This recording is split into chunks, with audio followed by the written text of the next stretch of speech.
Okay, in this short video, we're going to talk about how to add an action plan to a health and life sciences security readiness report. And the workshop for the security readiness is the 1 hour complimentary confidential workshop, either conducted with a single organization at a time or in a group workshop, can either be virtual or face-to-face. But if you have a customer that's done one of these workshops and you've received your initial report back and you would like to add an action plan to that report, that's what this video can help you with.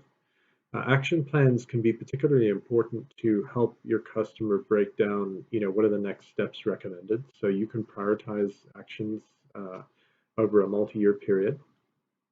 You can break down the action items into chunks that fit within the budget and resource constraints of your customers. That tends to be really important to help them sort of break it down into feasible chunks from a budget and resources and time standpoint. So in terms of driving next steps for your customer to improve their security and reduce risk, and to help you catalyze sales, action plans can be extremely useful and are highly recommended. So that's what this is all about. Now, I'm looking at a sample report here. This is for a fictitious organization, Star Healthcare, but this report is representative of a confidential report that you could be creating for your customer. And we're going to look specifically at the action plan for this report. The action plan was created using a spreadsheet. The spreadsheet is available to you as a partner on this program. Here's a copy of the spreadsheet, and filling out this spreadsheet is very simple. If you have a customer with a gap in policy, for example, you just indicate, hey, we're going to recommend that customer address that gap in a given year, whatever it is, say 2017, and you can type a note here, what specific aspect. You might type add policy for BYOD, for example. And then when you're done filling out this action plan spreadsheet, which again is a partner on this program, you should find in your secure Simplicity folder. But when you're done filling this out, you just save it back in your secure shared folder in Simplicity and notify us at Intel Health and Life Sciences that you have an action plan ready. And we will upload that. We will rerun the analytics, generate a new report, and the new report will have your action plan baked into it. So when the action plan gets added back into the report, you will have an action plan page with the year and all the action items for that year, any notes you put against the action items. The action items will also be integrated into many of the other diagrams in your report, in particular the maturity model diagrams. So what you can see then is, at a glance, looking at this master sort of maturity model detail on page 22, any of the capabilities that have a green exclamation point next to them have an action item in the action plan. And so this is a really good way to look at your, dashboard, if you will. You can see what are all my gaps, either the orange or the red. Where am I behind the alert signs? There's a gap and this customer is behind the industry in implementing it. And you can see if there's an exclamation point, a green exclamation point next to that. If you have a case where there's a gap and an alert, they're behind, and it does not have a green exclamation mark, that might be a potential thing that you can add to the action plan. It's not necessarily the case that every single item needs to be in the action plan. You need to keep the action plan manageable. So typically it's, over the next 3 years, what do you recommend they do? The few things per year. But some organizations may not be able to address every single gap in that time frame. So it's not necessary to include every gap as an action item, but rather to help your customer prioritize them and break them down into chunks that fit within their budget and resource constraints. If the customer has a gap and there's no alert sign, it means that gap is fairly common across healthcare, and that's less of an urgent need typically to address than one that, they have a gap and they're behind.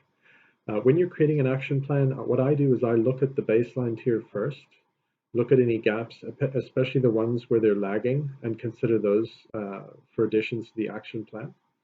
And for each one of them, if you add an action item, again, elaborate with a note or two what you're recommending that customer actually do. Each of these capabilities should have been evaluated from a people, process, and technology standpoint. So sometimes the action item is, hey, we've got SIM in place, but nobody's monitoring it. The action item might be, hey, properly staff that, put proper process around it to actually act on the alerts and so forth. So your action plan can be, people and process, not just adding new technology. But typically, I'll look at gaps from baseline, then enhance, then advance, and I'll be looking at especially the gaps that have lagging alerts. And then I'll be creating the action plan, and typically it's going to fit within a page or so.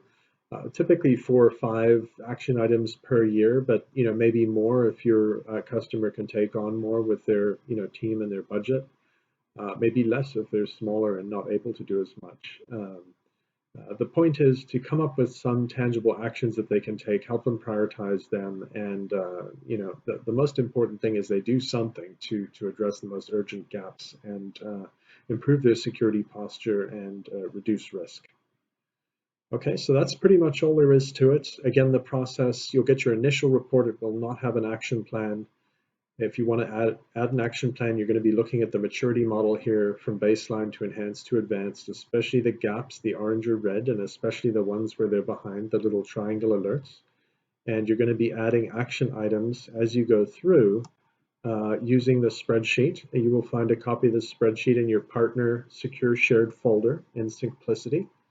And just create a copy of that spreadsheet. And for each action item, just indicate the year and a note or two.